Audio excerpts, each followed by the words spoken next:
Hey, welcome to another episode of I Own a Business, where we focus on helping practice owners grow the practice of their dreams. I'm your host, Dr. Steve Vargo, and I have with me Erin O'Malley, who works with teams and organizations to help build cultures of connection through bold communication.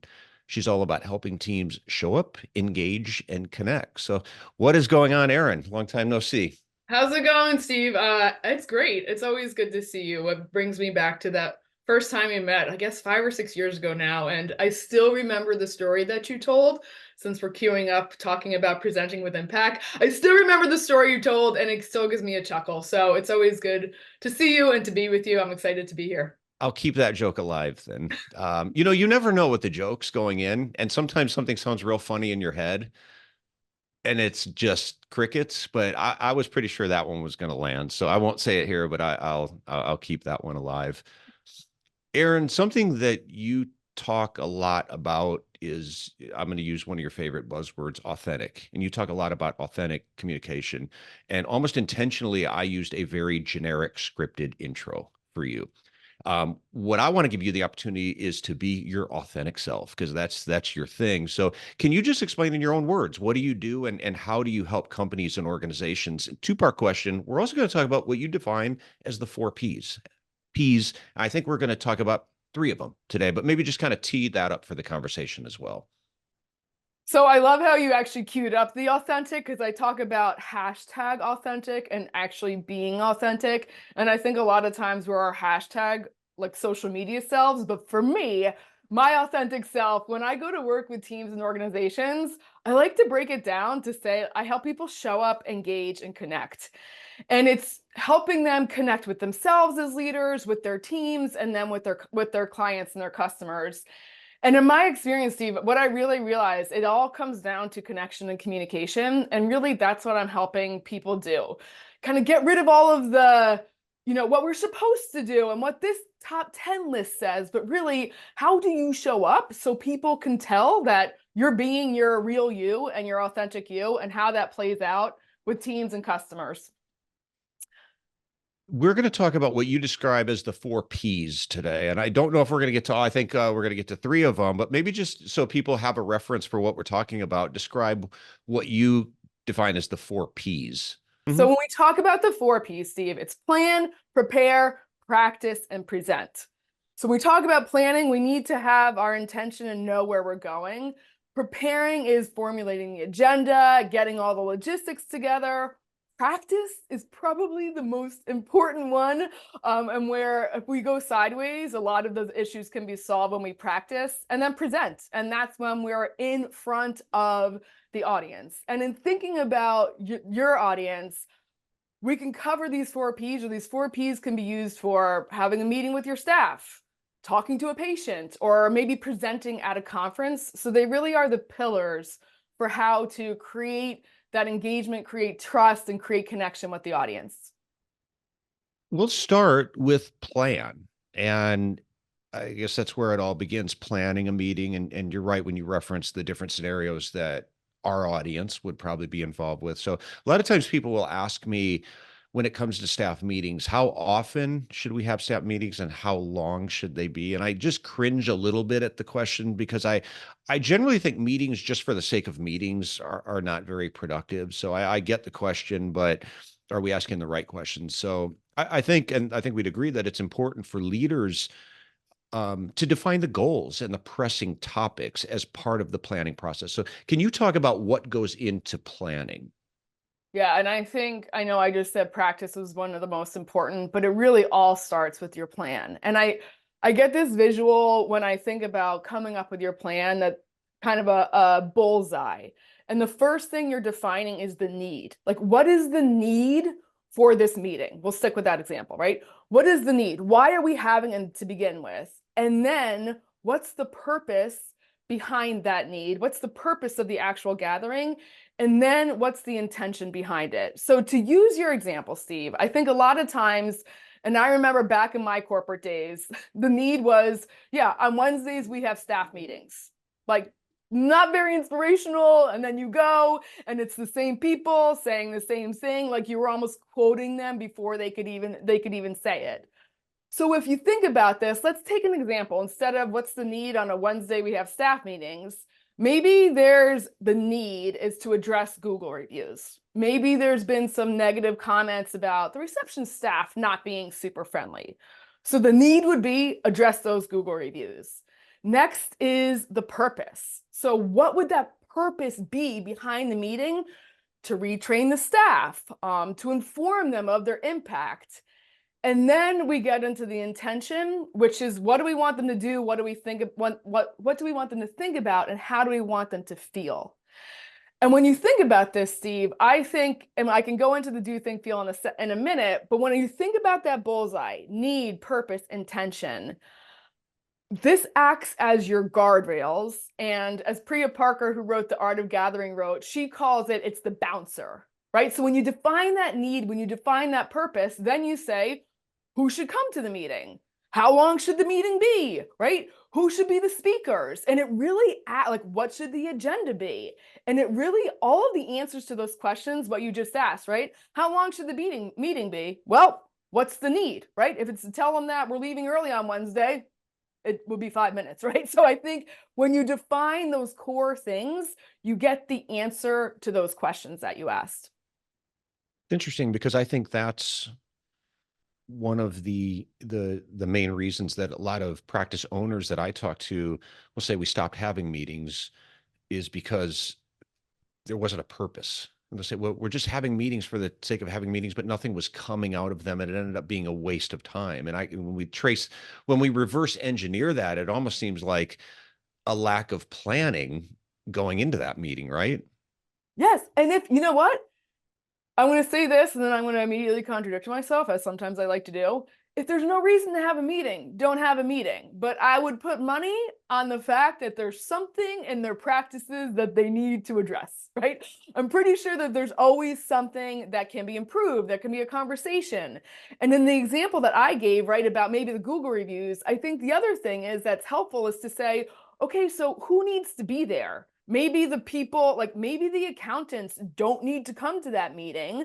So it also says, hey, you're going to be here and this is what we're talking about. And it, again, thinking about the bouncer concept, that also helps define it. But I would challenge to say that I'm sure there's always something to be talked about, but who really needs to be there? And what is it that you're talking about? I could be wrong on this, but I think I remember reading this or something like it somewhere.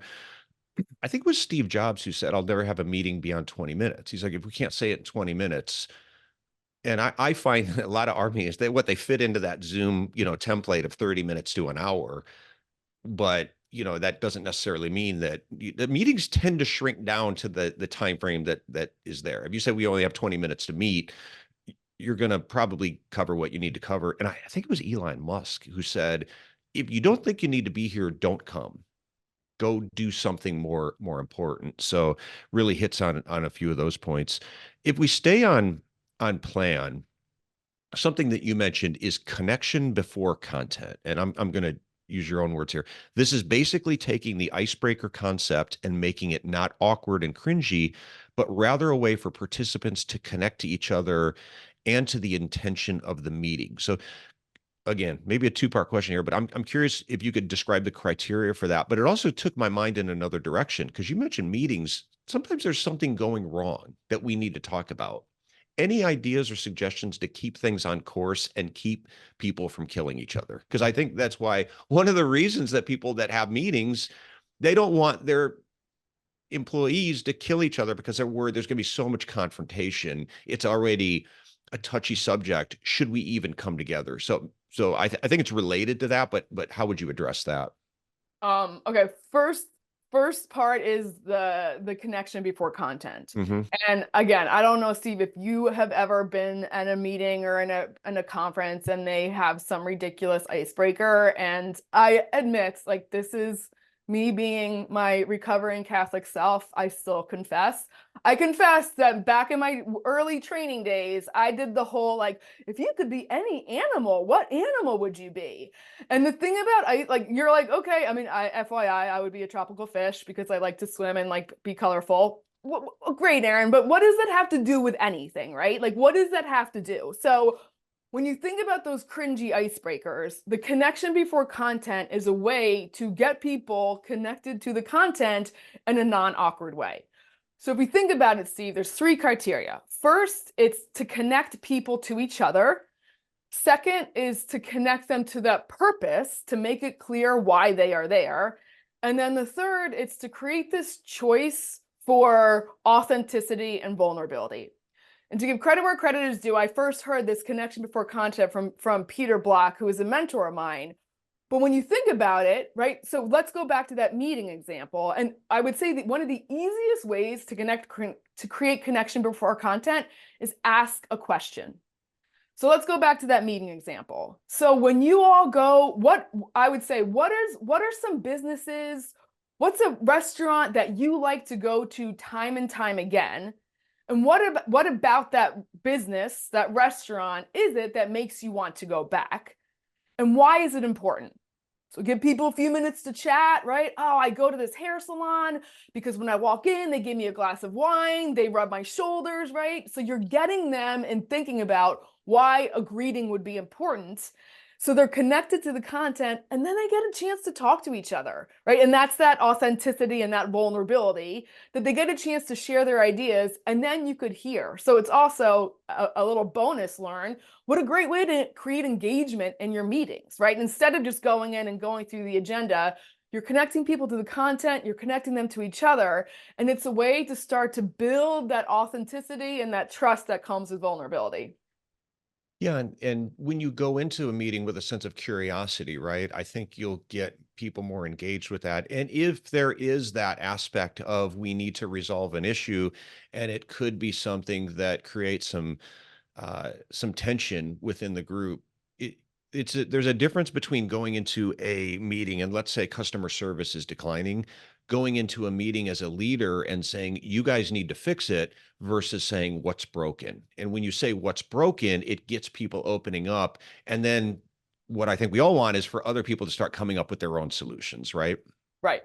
And I think that brings up a great point. And I know you and I are always beating the curiosity drum because I think a lot of times, especially as leaders, or in this case as doctors, right? We think we might know what's happening, but it's the people on the front line that can give us the real 411 about what's happening. So instead of going in and saying, hey, this is what's wrong, we're going to do this, this, and this. Hey, from your perspective, what's happening out there, right? What could we do better and bringing them in?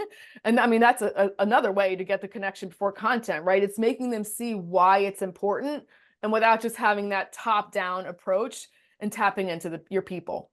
Well, that's especially the case in optometry because a lot of times you're dealing with a practice owner, a leader by definition, who spends 80 to 90% of his or her day in a small dark room in the back away from all the activity. Yeah. So that's a huge transition. I think you'll find as a leader is your willingness and also probably the humility to be able to go back to your team and say, help me understand what the problem is and let's come up with some solutions versus let's just without understanding the totality of the problem. So let's jump into prepare. And this is going to take a minute for me to tee this one up. So just hang with me there, Aaron. Okay. One, I'm going to quote you on something that you had sent me. So on the topic of prepare, you mentioned fire hosing information. And this is as a public speaker, as someone who even in the doctor's office, talking with optometrists and the amount of information you share with patients, this is something that I feel pretty strongly about. So this is what you mentioned, fire hosing information, having way too much information on the agenda and on slides. The point would be less is more. People need time to process, and you don't have to tell everyone everything you know in one meeting. In fact, doing the opposite builds credibility. So I was doing some research on something for I'm creating and said, let me share something very relatable to that from my own notes that I had written down. In meetings, we give people tons of information. We throw information against a wall and we see what sticks. And we say to ourselves, I've done my job. It's not my fault if people didn't understand or they weren't paying attention or they didn't know what to focus on. But in reality, you have to tell people what to focus on. Your message needs to be lasered and compelling. I know this is something because you and I have talked before that we passionately agree that for a message to be effective, it needs to be clear and focused. So go. Okay, so two things. Let's go back to that the need and the purpose and that intention. What do you want them to do? What do you want them to think about? What do you want them to feel? And if you have been in any one of my workshops, you're going to be like, "Oh, there goes Aaron again with that intention." But I'll tell you what I do, Steve, for this conversation. I'm like, "What do I want Steve's audience to do? What do I want them to think about? What do I want them to feel?" Any conversation, any keynote I do, any workshop, I define those things because that goes back to it's also the editor. All right, if this is what I want them to do, if I want them to work on their greeting and saying goodbye to clients when they come in, that's what I'm talking about. So I'm not going to talk about the budget, right? I'm not going to talk about all of these different things. So I think that's the first piece. When you define that intention, it makes it real clear.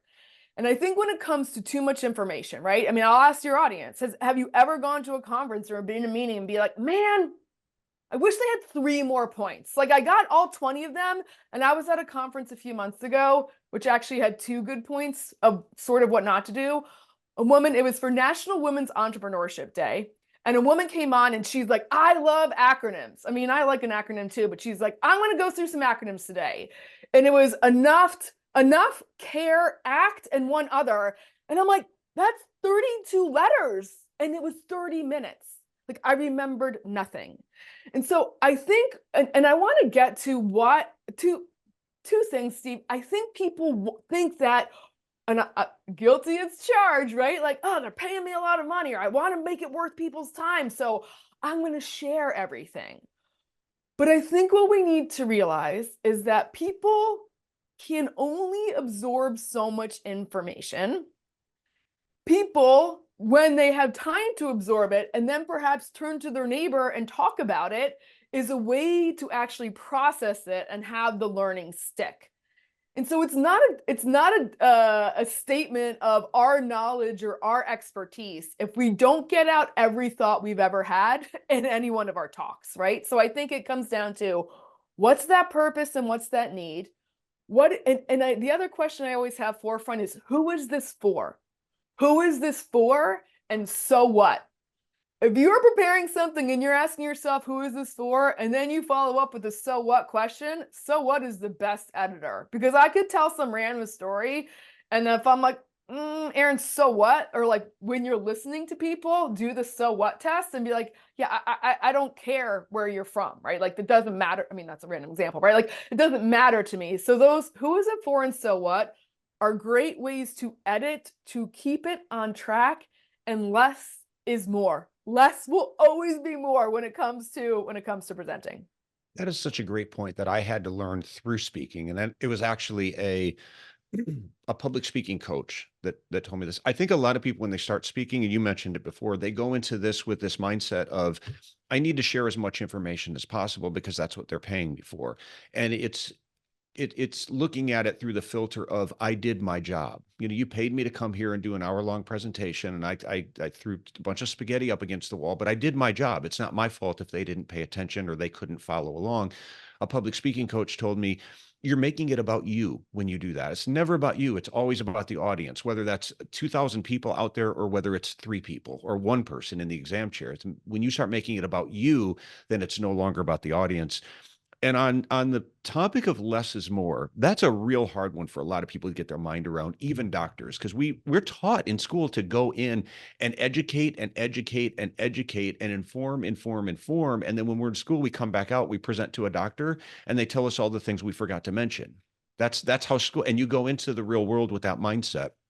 So I have this slide. I think I showed it to you once. I have the slide that I use in one of my presentations. And at first glance, it just looks like a normal picture from a conference with people in the audience. And I show the slide and I mentioned the speaker just got up and it was uh, a vendor actually that had paid for this slot. And it was actually somebody who's trying to get money from people in trying to get investors. Okay. So I just want to set the scene there. But he got up and he just went information heavy. Well, I mean, you could see all his bullet points on the screen. I took a picture. In the picture, there's 14 people sitting in the audience. I only took a picture of the front of the room. And I say, look at the picture closely. If I could zoom in, 10 of them are on their phones. They're not even paying attention. And in the back of the room, like everybody was on their phone. So it just highlights the downfall of being just bullet point after bullet point. It's hard for people to absorb that. And I'm sure the guy that was up on stage felt like, I'm up here, I'm doing my job, but it's not effective.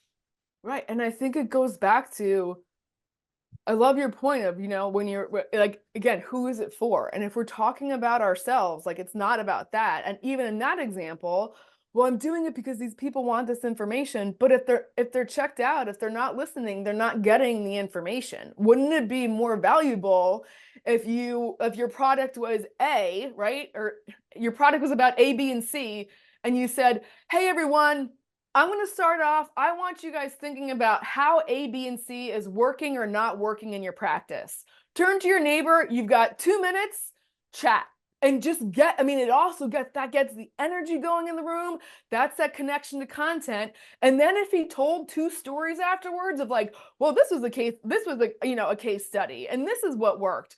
Okay. And I think the point is that you want people being like, tell me more, right? Or like, oh, that's interesting. I want more. And if we can do that, like you're not going to get off the stage and then like run and disappear, right? Like we have phones and internet and everything. Like we can follow up with people. And so why not tease them a little bit and get them paying attention so they can ask for more. And I just think it's a hard it's a hard lesson, but once we realize that, again, even if and I will write an agenda and I will cut 3 points off and I'll still run out of time, right? Because I'm famous for being like, yeah, talk to your neighbor and get people talking. It's always the trainer and the facilitator in me. Why not apply that to all of these meetings we have? People, there's so much collective intelligence in the room, Steve, and I think as doctors, as speakers, whatever we're doing, we forget that. And I think to go back to your doctor's point as well, I think when you're talking to people, we need to think about who we're talking to. And my knowledge, I was actually working with a group the other day, and they're in the investment world, and they were all talking about the letters after their names and like brokers and this, and I was like does not compute. That's not my world, right? Like that's not my world. And so I'm like, give it to me high level. And then if I want to ask more detailed questions, I can. And when you were saying that earlier, that reminded me when doctors are talking to your patients, hey, so I want to talk to you about this disease. Do you have more questions, right? Like kind of big picturing, and let them be the ones to decide how much more information they want, as opposed to us assuming that everyone wants and needs everything. Yeah, and it's good, I think, when questions drive the conversation. So if you're delivering more of a high level information, my hope is always that the person that you're talking to will start asking questions. And when someone starts asking questions, what are they telling you? They're telling you, this is what's important to me. This is what I want to know. And it gives them the ability to guide that conversation. But yeah, like the same public speaking coach told me too, he goes, I know you feel like this isn't enough information, but there's no reason you can't give people the information in other formats. There's no reason you can't leave the audience with a handout or a flash drive or a QR code that directs them somewhere else. But he goes, you just got to trust me on delivering a more engaging, interesting presentation. Like we said, less is more. And you hit on a good point, even in that last example, connection before content, having Right. people talk and then going into the data, if that's what you need to cover. So hitting on our last point here, present. You mentioned again back to that buzzword, being authentic versus being scripted. And so another question I'll get asked is if we have any scripts for staff. And I think they can be effective as a starting point, but I think with any script, the risk is always you end up sounding robotic, right? If you've taken phone calls before from like a telemarketer, and you can tell that they're reading. There's nothing authentic about it, and we just zone out. And some people are nice enough to let them finish. I just hang up. But and I think even doctors experience this sometimes when they're presenting a new service, like how am I going to talk about this? And they sort of have that script going in. But I think you lose credibility when you do that because it doesn't sound authentic. So my question to you, how do we communicate in ways that keeps us true to our authentic self? Yeah, and I was laughing the other day, Steve, because I mean the whole like put a smile, like when you answer the phone, have a picture of yourself smiling in front of you so you're smiling. And while again, it's true, like it's better than being frowny. I think with the scripts, and there's some nuance to this. If it's a brand new person, yeah, have them do a script, right? Like get the flow going. But the thing is, you got to make it your own. And to your point, if I can tell if it's person A or person B, I'm like, oh, and now they're going to say like, well, what are your plans for the weekend, right? Like I know what's coming. So I think two things, which will probably, knowing me, be seven. But the two things that I'm thinking about are first, it's the tone in which we're saying it, which goes to the smile, right? So I think when it comes to scripts, even beyond the information, it's how are we saying it? And you can see, I mean, even like I'm a hand talker, I'm moving around, right? It's the gestures and the tone with which we say things that really makes the difference. So a quick example and an interesting way to do this is that during my workshop, during my presenting with impact workshop, I give out personas, and I'm sort of stealing my thunder here, but I encourage like do this at one of your meetings. So I have four personas, or I have a few different personas. One's a cheerleader, one's a disgruntled cheerleader, and one is a teacher reading to kindergartners. So we'll stick with those three. And I give them lyrics to American Pie, the song, right? Bye bye, Miss American Pie. And I say, okay, you've got 10 minutes to prepare, and then you're going to read it. And with your gestures, with your tone, with your body language. And it is A, hilarious, and B, so informative because it's the same exact words, but Allison, I'll never forget. She started off and she was like, ugh, bye, right?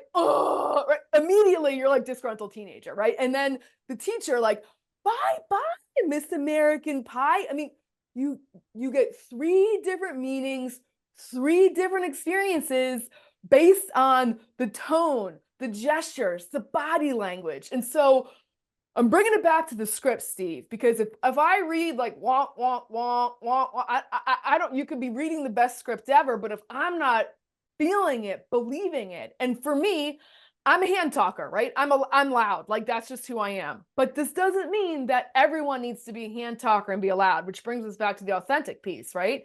See, you're more soft spoken and you have A, the best voice ever, and B, you've got that like zingy, dry sense of humor. That is your authentic self. And if you started doing this, I would be like, whoa, what is happening?